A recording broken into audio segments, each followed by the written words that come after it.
Jovencitos, muy buen día. Nuevamente a través de estas clases virtuales, en esta ocasión utilizando un video, con la finalidad de que ustedes no paren dentro de su formación a través de la escuela, motivo por el cual el día de hoy vamos a desarrollar en el área de ciencias sociales el tema denominado la periodificación de la historia.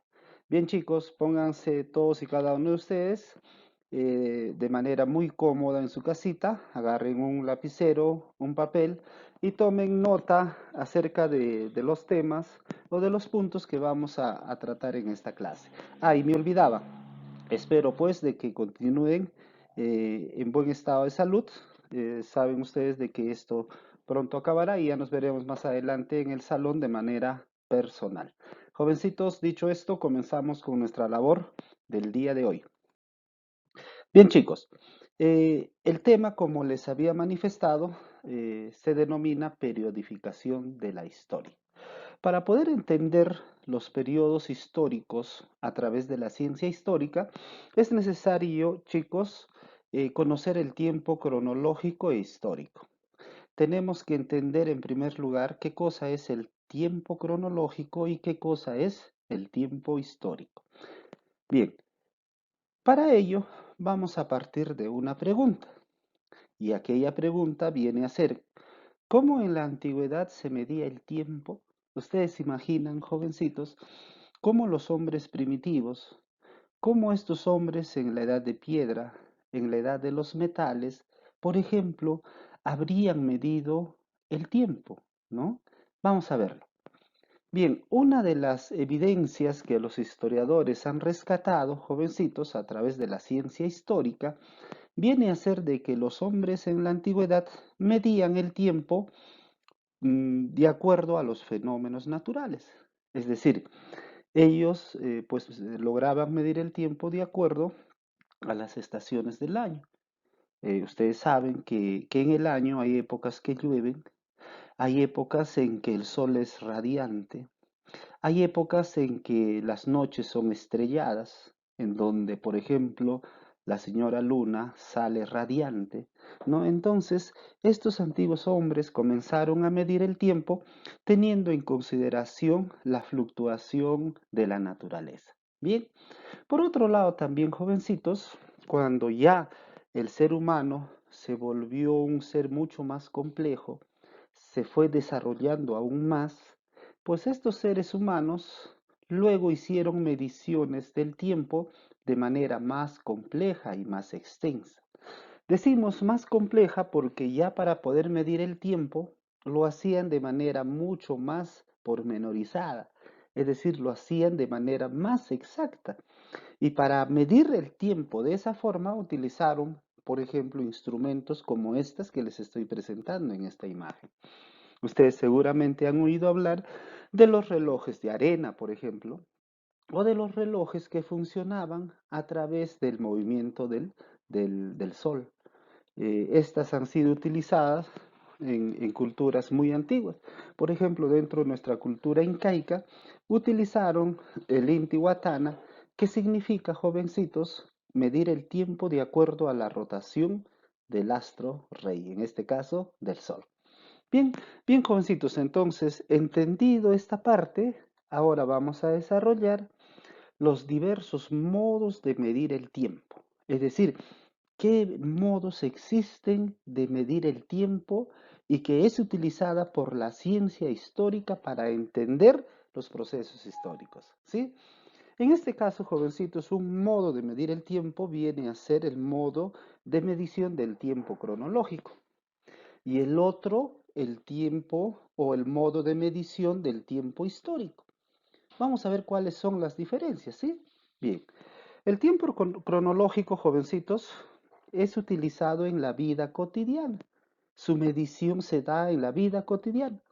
Y esta medición, jovencitos, lo hacemos midiendo el tiempo en segundos, en minutos, en horas, en días, en años, en décadas, en milenios, en etapas, etcétera, etcétera, etcétera.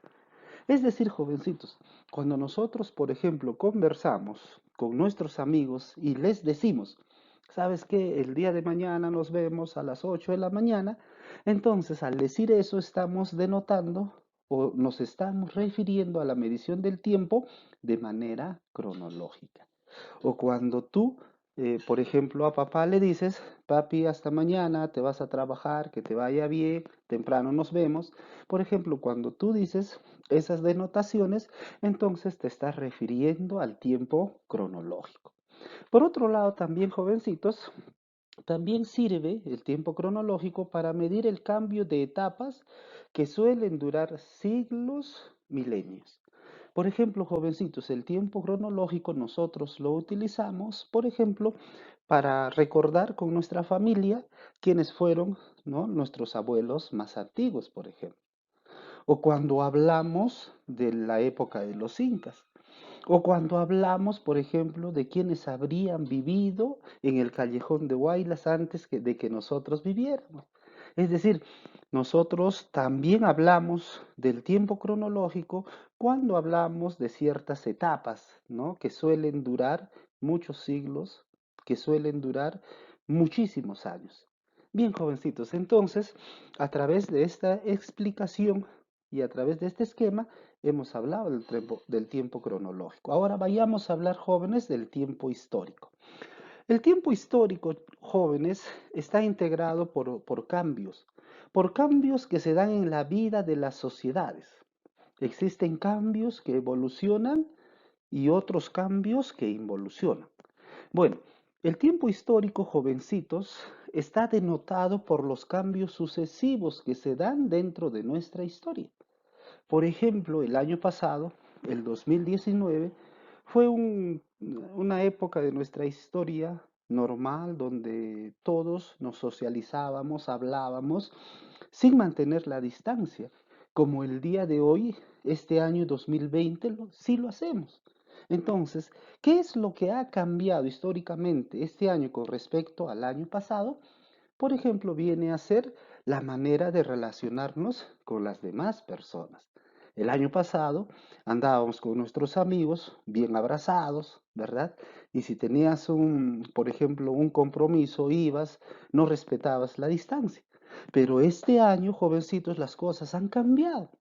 Entonces, este año, por ejemplo, todos utilizamos mascarillas para poder protegernos del coronavirus y al momento de hablar con otras personas lo hacemos, ¿no?, guardando cierta distancia. Entonces, el tiempo histórico va a estudiar los cambios de los procesos históricos que se dan. Pero también hay otros cambios históricos, jovencitos, que en vez de avanzar, se van hacia atrás, es decir, involucionan. En vez de avanzar, ¿no?, simplemente retornan hacia atrás. Esos tipos de cambios, jovencitos, suelen darse. Por ejemplo, jovencitos, en esta etapa de nuestra vida, de la historia del Perú, por ejemplo, hasta el año pasado, el Perú tenía una buena economía. Pero ahora con esta pandemia, jóvenes, el Estado está gastando mucho dinero.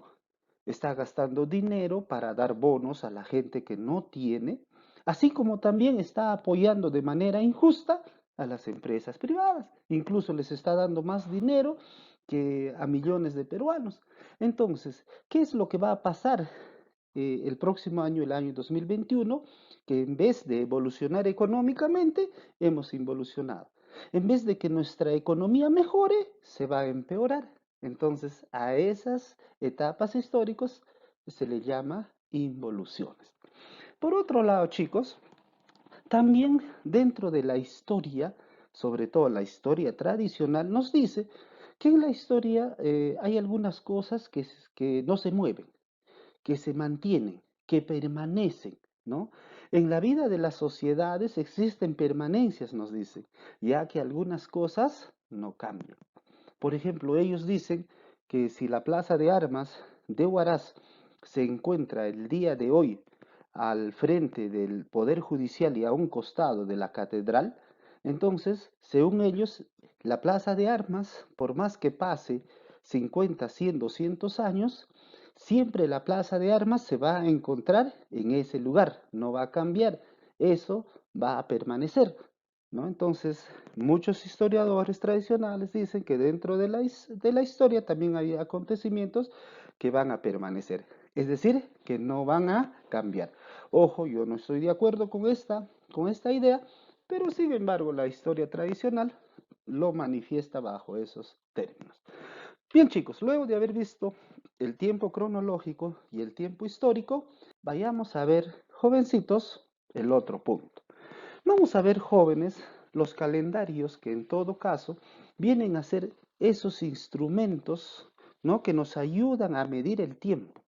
Gracias a los calendarios nosotros podemos fijarnos en qué tiempos nos encontramos, qué tiempo dejamos atrás y qué tiempo se viene el día de mañana, por ejemplo. ¿Sí? Bien. Ahora vayamos a ver para qué sirven estos calendarios. Sirven para ordenar los sucesos históricos, es decir, sirven para ordenar todo lo que ha ocurrido en la historia. Esta historia, como ustedes entenderán, se da dentro de un espacio y dentro de un tiempo. Por ejemplo, jovencitos, la historia de los incas se dio en un espacio, ¿no? Se dio primero en el Cusco, en el altiplano, luego se generalizó por todo el Perú y por muchos otros países de Sudamérica también. Es decir, estamos hablando del espacio histórico. Pero ese espacio, jovencitos, también, a ver, es que es el lugar donde se dio un acontecimiento, también se da, jovencitos, en ese espacio un tiempo. Por ejemplo, nosotros sabemos que los incas, por ejemplo, se desarrollaron en un lapso de 94 años, más o menos en el siglo XVI. Entonces, jovencitos, los calendarios nos sirven, chicos, para podernos dar cuenta acerca de los sucesos históricos, ¿no?, que se dieron en el tiempo y en el espacio. Bien, dicho esto, vamos a ver una de las cronologías que se utiliza bastante dentro de la historia, la cual viene a ser la cronología cristiana. ¿Por qué se le llama la cronología cristiana? Porque tiene muchísimo que ver con la religión, es decir, con Jesucristo. Vamos a ver, chicos, cómo funciona esto. Esta es una esquela del tiempo, ¿no? En esta esquela del tiempo, jovencitos, como ustedes entenderán, el día de hoy nos encontramos el año 2020, ¿verdad? El año 2020. Pero si hemos llegado al año 2020, pues obviamente hemos tenido que partir de un año cero. Y ustedes se preguntarán, ¿no? ¿Cuál es el año cero dentro de nuestra cultura? El año cero, jovencitos, viene a ser el año en que nació Jesucristo.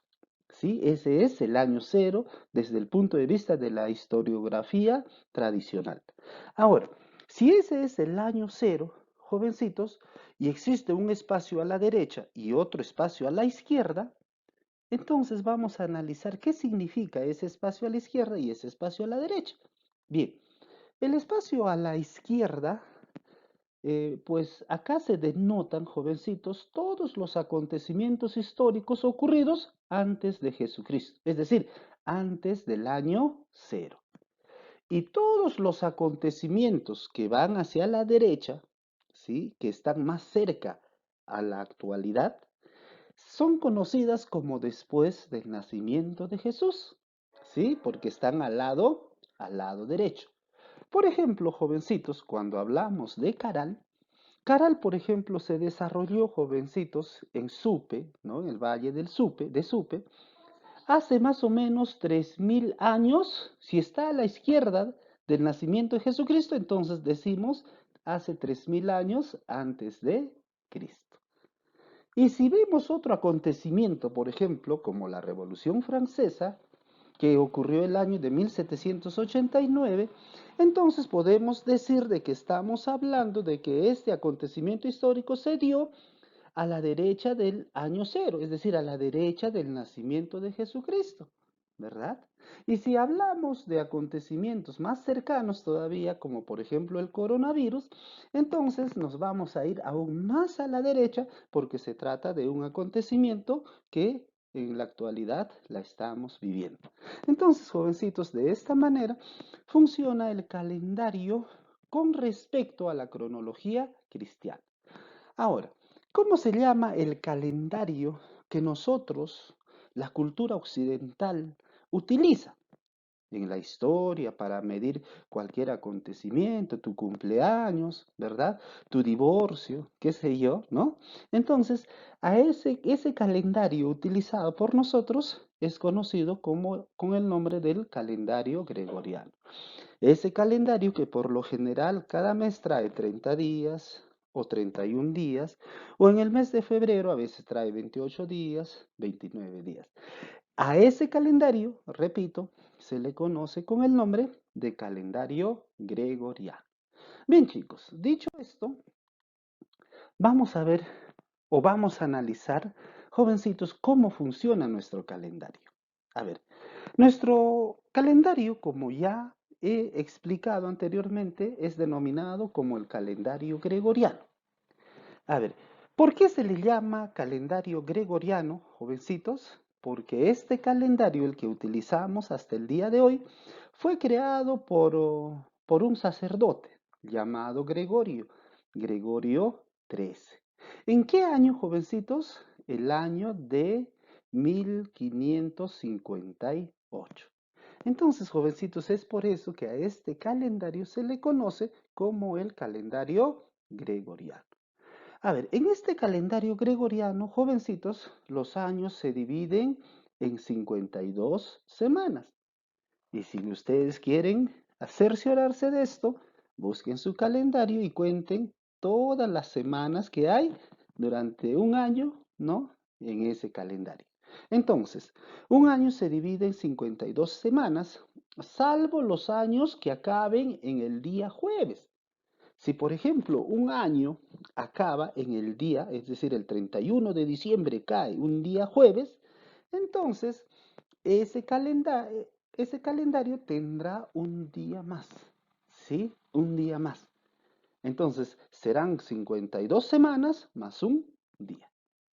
Dicho esto, jovencitos, por lo general, al igual que todos los calendarios, ¿sí? Nuestro calendario, el calendario gregoriano, tiene un error. Tiene un error de un día en cada 3.300 años. Es decir, tiene un margen de error por un día. A veces ese día aumenta o a veces ese día disminuye, pero esto ocurre a cada 3.300 años. Jovencitos, ¿alguien ha vivido para contarlo? Obviamente que no, pero si nosotros aplicamos matemática simple nos podemos dar cuenta de este error. Bien, por otro lado, jovencitos, el calendario gregoriano se compone de ciclos de 400 años, es decir, nuestro calendario cumple un ciclo, una etapa del tiempo a cada 400 años, formados cada año por 365 días, menos uno que viene a ser el año bisiesto cada 4. ¿Eso qué significa, jovencitos? Que cada 4 años, jóvenes, aumenta nuestro calendario un día más, ¿sí? A excepción de los años seculares. ¿Y qué son los años seculares? Donde el calendario en el mes de febrero solamente trae 28 días. Bien, chicos, dicho esto, jovencitos, hemos analizado rápidamente, de manera bastante didáctica, lo que viene a ser el calendario gregoriano. Ahora vayamos a ver y vayamos a analizar esta imagen. Seguramente al ver esta imagen muchos de ustedes están diciendo es un viejito barbudo, ¿no? Pero los viejitos barbudos o más jóvenes como la persona que está al lado, pues a través de esta vestimenta pues tienen una peculiaridad cultural. Y ustedes seguramente se están imaginando a qué cultura pertenecen estos señores acá en esta imagen. Pero bueno, para que las ansias no socave su ánimo, vamos a decirles rápidamente qué tipo de personas son. A ver, son personas de la cultura judía. Los judíos jovencitos tienen otra cultura y esa cultura tiene su raíz, su base, jovencitos, en la religión. Por lo tanto, el calendario judío es un tanto distinto al calendario nuestro, que es un calendario cristiano. Vamos a ver en qué se diferencia, ¿sí? Bien, vamos a ver una escala del tiempo también, y en esta escala del tiempo vamos a poner como referencia el año cero de acuerdo a nuestro calendario, ¿sí? El año cero, de acuerdo a nuestro calendario, como ya lo hemos dicho, abarca desde el nacimiento de Jesucristo, ¿verdad? Bien, entonces, el calendario judío, jovencitos, comienza muchos años antes a comparación de nuestro calendario. El calendario judío comienza el año de 3760 antes del nacimiento de Jesucristo. Ahí comienza el calendario judío, porque de acuerdo a la religión judía, pues es ese año en que Dios creó el mundo, ¿sí? Entonces, si es que ese año, su Dios, el Dios de los judíos, que también viene a ser el Dios Jehová, ¿no? De los cristianos, pues de acuerdo a la tradición judía, se da pues el surgimiento de su historia. Entonces, mírenme, jovencitos, si bien es cierto nuestra cultura occidental, aparte de ser católica, aparte de creer en Jehová o en Yahvé, también nosotros somos cristianos porque creemos en Cristo. En cambio, los judíos, jovencitos, creen en nuestro Dios, ¿no? O creen en el Dios de los occidentales, ¿verdad? Entonces, creen en Jehová, en Yahvé, pero no creen en Jesucristo como el Hijo de Dios. Bueno, este es un conocimiento, bueno, extra que les estoy dando. Ahora, como hemos visto el calendario judío, ahora vayamos a ver el calendario musulmán. El calendario musulmán, jovencitos, si bien es cierto, los musulmanes, los árabes, chicos, tienen estas características en cuanto se refiere, por ejemplo, a la vestimenta de las mujeres. Para entenderla, vamos a ver nuevamente, jovencitos, ¿no? Esta esquela del tiempo. Nuevamente vamos a partir, ¿no? Entendiendo nuestro año, que comienza el año cero con el nacimiento de Jesucristo. Entonces, el calendario musulmán, chicos, comienza después de nuestro calendario. Es decir, cuando, cuando los primeros hombres de la cultura musulmana que consideran dentro del Corán la huida de la Meca a Medina, realizado por su máximo exponente, en este caso por Mahoma, ocurrió este acontecimiento el año 622 después del nacimiento de Jesucristo.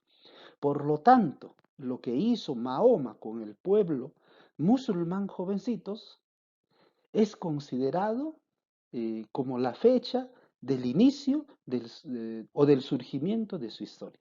Entonces, los musulmanes, jovencitos, como ustedes podrán observar acá, pues su historia comienza 622 años después del nacimiento de Jesucristo si lo comparamos con nuestro calendario gregoriano.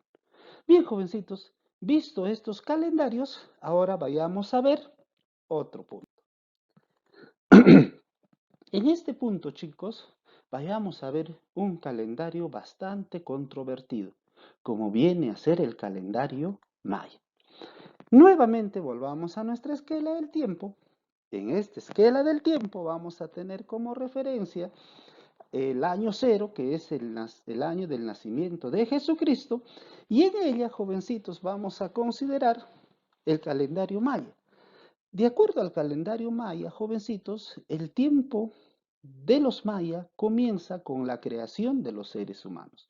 Cuando su Dios, el creador de los seres humanos, de acuerdo a la religión maya, crea a los primeros seres humanos. Y este acontecimiento se da, jovencitos, hace 3114 años antes del nacimiento de Jesucristo. Es ahí, jóvenes, donde se da el inicio de la cuenta larga de acuerdo al calendario maya. ¿Eso qué significa, jovencitos? Eso significa de que esa cuenta larga, jovencitos, pues oscila en más de 5000 años de acuerdo a la denotación o al conteo de los años de acuerdo a la cultura maya. Pero como se pasó la diapositiva, jovencitos, de manera muy rápida, vamos a pasar o vamos a detallar otro punto también relacionado a los calendarios. En este caso, jovencitos, vamos a ver de qué manera la historia pues está ligada a la organización de los procesos históricos, ¿sí? Bien, para poder organizar la historia existen diversos enfoques. de los diversos enfoques que existen, nosotros vamos a considerar dos enfoques, ¿sí? Uno, el positivismo histórico y el otro, el materialismo histórico. Vamos a entender el positivismo histórico.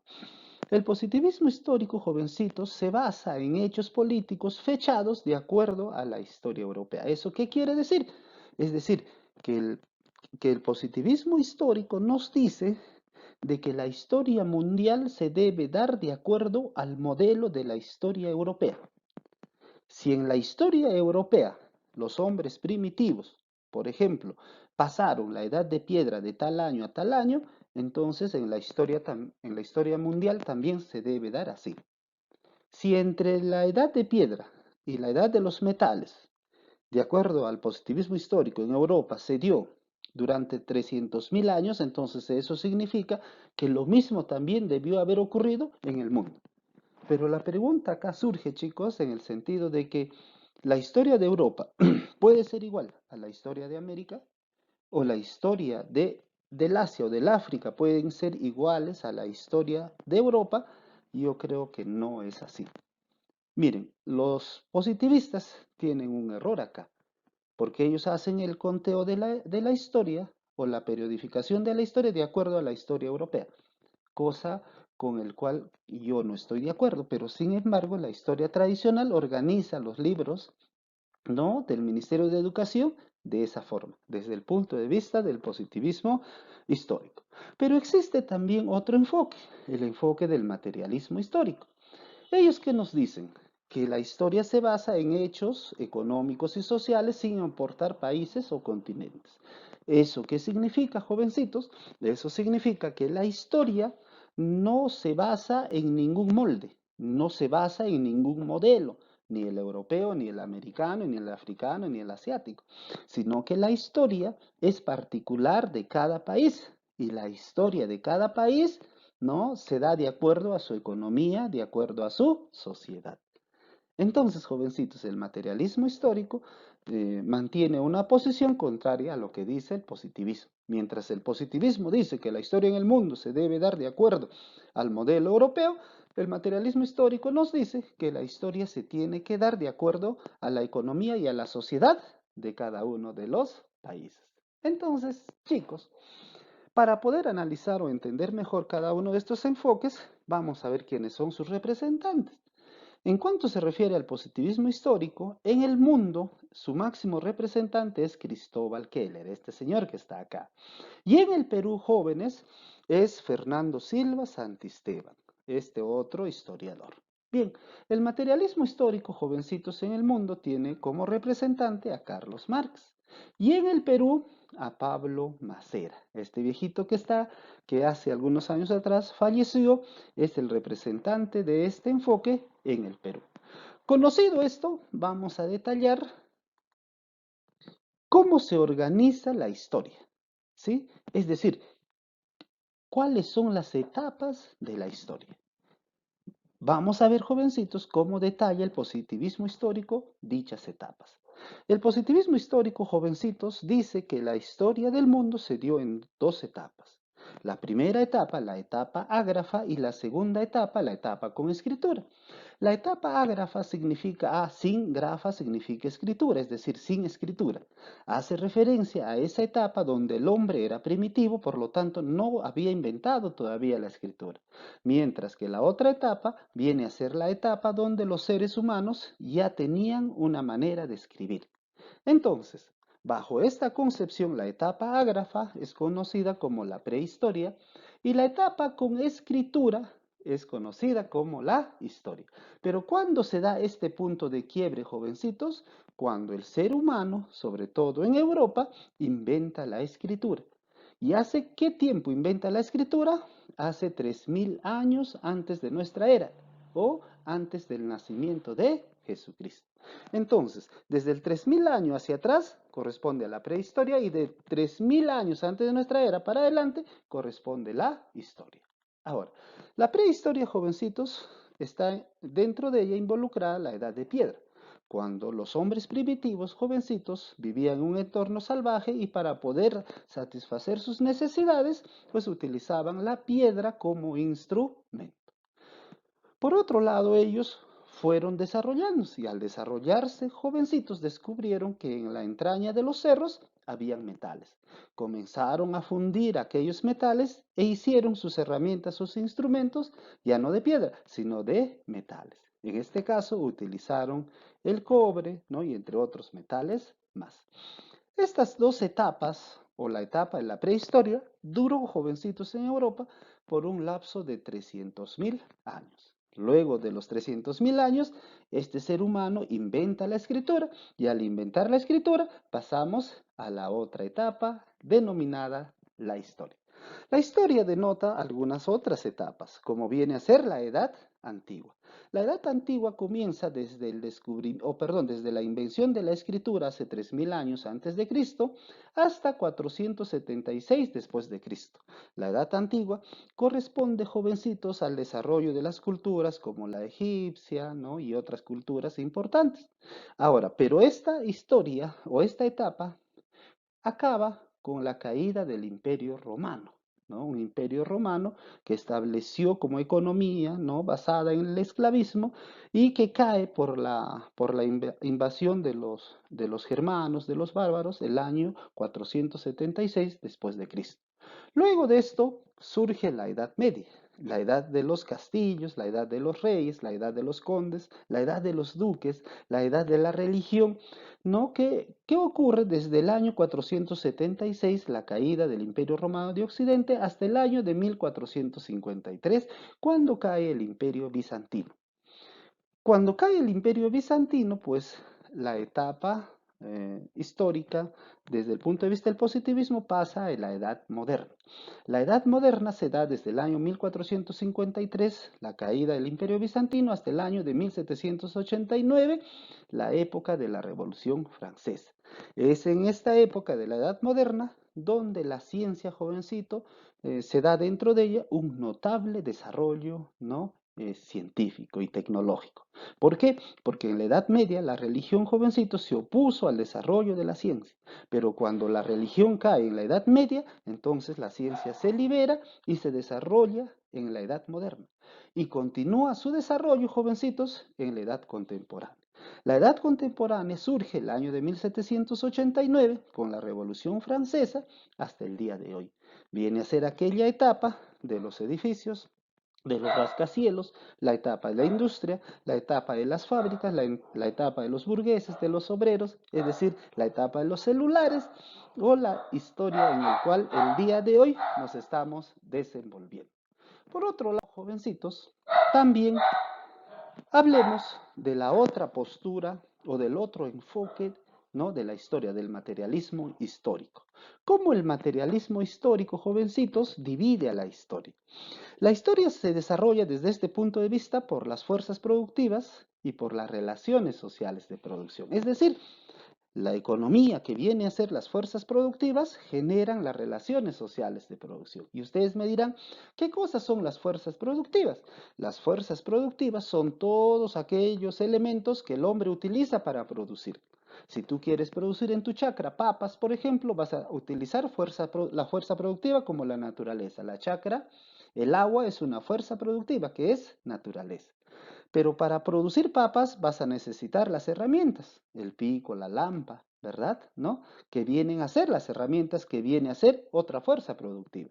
Pero las herramientas no funcionarían si es que no fuese por el trabajo.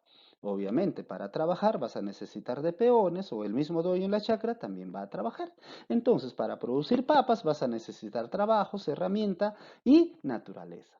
Ahora, dentro de esta forma de producción se generan las relaciones sociales de producción. ¿Qué significa esto? Las relaciones del ser humano con otro ser humano. Y esto se va a dar a razón de aquello. ¿Cómo se dan las relaciones sociales de la producción? Se dan entre ricos y pobres. ¿Y quiénes son los ricos y quiénes somos los pobres? Pues obviamente es fácil de darnos cuenta. Y eso puede surgir, ¿no? A través del análisis de las fuerzas productivas. ¿Quiénes son los ricos? Los ricos vienen a ser aquellos que son dueños de todas las fuerzas productivas. Por ejemplo, un industrial, un burgués, por ejemplo, un dueño de una fábrica, un empresario, es dueño de la naturaleza, de la materia prima. Es dueño de las herramientas, es dueño de la fuerza de trabajo de sus obreros. Por eso ellos son ricos. ¿Y nosotros por qué somos pobres? Porque dentro de las fuerzas productivas solamente somos dueños de nuestro trabajo. Es decir, el pobre solamente cuenta con su trabajo y cuando va a buscar trabajo, por ejemplo, le vende al rico su fuerza de trabajo por una determinada cantidad de dinero. Entonces, esta relación entre ricos y pobres es una relación de lucha. Los pobres continuamente están buscando ganar más, continuamente están buscando ya no ser explotados por los ricos y por lo tanto continuamente también luchan contra ellos. Entonces, jovencitos, el materialismo histórico nos dice que la historia se va a desarrollar a través de este motorcito. Y ahora hay que ver, jóvenes, qué etapas considera el materialismo histórico dentro del desarrollo de la historia. Bien, la primera etapa viene a ser, jovencitos, el primitivismo. La segunda, el esclavismo. Tercera, el feudalismo, el capitalismo y luego el socialismo. Vamos a ver el esclavismo.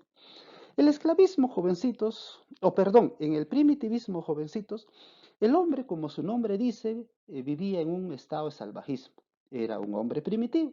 En ese entonces, jovencitos, el hombre para poder sobrevivir tenía que luchar contra la naturaleza.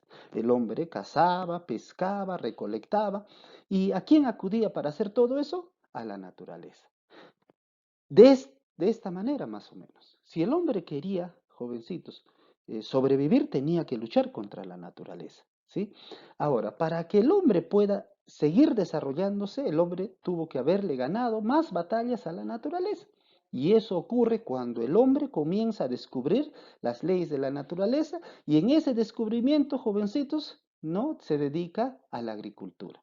¿Qué significa la agricultura? Significa domesticar las plantas jóvenes para que de esa manera, a través de la agricultura, este hombre genere riqueza.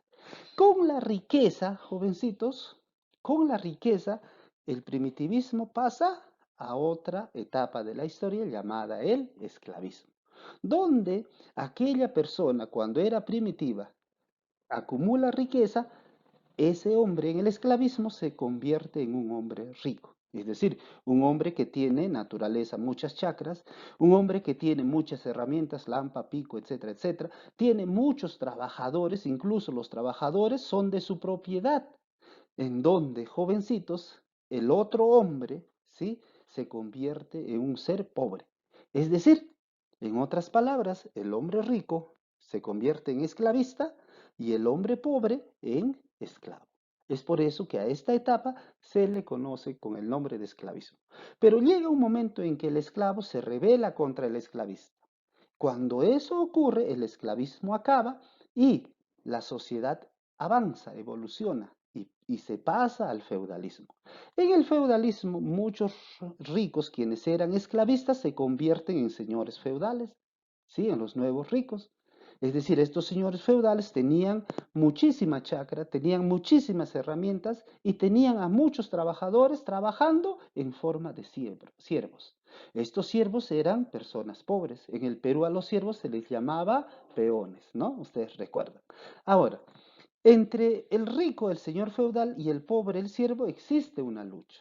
Hasta que llegó un momento en que el siervo, el hombre pobre, se tuvo que rebelar contra el rico.